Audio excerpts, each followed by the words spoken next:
ಮುಂದಿನ ರಾಶಿ ಸಿಂಹ ರಾಶಿ. ಜ್ಯೋತಿಷಾಲಯ ಯೂಟ್ಯೂಬ್ ಚಾನೆಲ್ ಅನ್ನು ಇದುವರೆಗೆ ಸಬ್ಸ್ಕ್ರೈಬ್ ಮಾಡದವರು ದಯಮಾಡಿ ಸಬ್ಸ್ಕ್ರೈಬ್ ಮಾಡಿರಿ. ನೀವು ಸಾಮಾನ್ಯವಾಗಿ ಮಿಶ್ರ, ಸರಾಸರಿ ಅಥವಾ ಕೆಲವೊಮ್ಮೆ ಸರಾಸರಿಗಿಂತ ಸ್ವಲ್ಪ ಕಡಿಮೆ ಫಲಿತಾಂಶಗಳನ್ನು ಹೊಂದಿರುತ್ತೀರಿ ಎಂದು ಮುನ್ಸೂಚಿಸುತ್ತದೆ. ನಿಮ್ಮ ವೃತ್ತಿ ಗೃಹದ ಅಧಿಪತಿ ಶುಕ್ರ ನಿಮ್ಮ 9ನೇ ಸ್ಥಾನದಲ್ಲಿರುತ್ತದೆ. ಹಾಗಾಗಿ ಶ್ರದ್ಧೆಯುಳ್ಳ ಜನರು ಈ ತಿಂಗಳು ಅತ್ಯುತ್ತಮ ಫಲಿತಾಂಶಗಳನ್ನು ಸಾಧಿಸಲು ಸಾಧ್ಯವಾಗುತ್ತದೆ.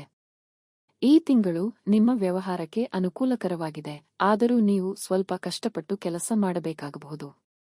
ಶೈಕ್ಷಣಿಕ ದೃಷ್ಟಿಕೋನದಿಂದ ಮೇ ತಿಂಗಳಿನಲ್ಲಿ ಸ್ವಲ್ಪ ಹೆಚ್ಚು ಓದುವ ಮೂಲಕ ಧನಾತ್ಮಕ ಫಲಿತಾಂಶಗಳನ್ನು ಪಡೆಯಬಹುದು. ರಾಹು, ಕೇತು ಮತ್ತು ಶನಿಯಂತಹ ಗ್ರಹಗಳು ತಿಂಗಳ ಆರಂಭದಲ್ಲಿ ನಿಮ್ಮ 2ನೇ ಮನೆಯ ಮೇಲೆ ಪ್ರಭಾವ ಬೀರುತ್ತವೆ. ಕುಟುಂಬದಲ್ಲಿ ಕಲಹ ಉಂಟಾಗುತ್ತದೆ. ನಿಮ್ಮ ಪ್ರಣಯ ಸಂಬಂಧಗಳಿಗೆ ಸಂಬಂಧಿಸಿದಂತೆ ನಿಮ್ಮ 5ನೇ ಮನೆಯ ಅಧಿಪತಿ ಗುರು ಈ ತಿಂಗಳು ಮಿಶ್ರ ಸ್ಥಾನದಲ್ಲಿರುತ್ತದೆ. ಈ ತಿಂಗಳು ಬಹುಶಃ ವೈವಾಹಿಕ ಸಂತೋಷದ ವಿಷಯದಲ್ಲಿ ಸರಾಸರಿ ಫಲಿತಾಂಶಗಳನ್ನು ನೀಡಲಿದೆ. ಹಣವನ್ನು ಉಳಿಸುವ ವಿಷಯದಲ್ಲಿ ನೀವು ಅನುಕೂಲಕರ ಫಲಿತಾಂಶಗಳನ್ನು ನಿರೀಕ್ಷಿಸಬಹುದು, ಏಕೆಂದರೆ ಬುಧವು ನಿಮ್ಮ ಜಾತಕದಲ್ಲಿ ಸಂಪತ್ತಿನ ಮನೆಯ ಅಧಿಪತಿಯಾಗಿದೆ. ಆರೋಗ್ಯಕ್ಕೆ ಬಂದಾಗ ಮೇ ನಿಮಗೆ ಸರಾಸರಿಗಿಂತ ಉತ್ತಮ ಫಲಿತಾಂಶಗಳನ್ನು ನೀಡುತ್ತದೆ. ಯಾವುದೇ ಆರೋಗ್ಯ ಸಮಸ್ಯೆ ಉಂಟಾದರೆ ಶೀಘ್ರವಾಗಿ ಚೇತರಿಸಿಕೊಳ್ಳುವಿರಿ. ತಿಂಗಳ ದ್ವಿತೀಯಾರ್ಧವು ಉತ್ತಮವಾಗಿರುತ್ತದೆ.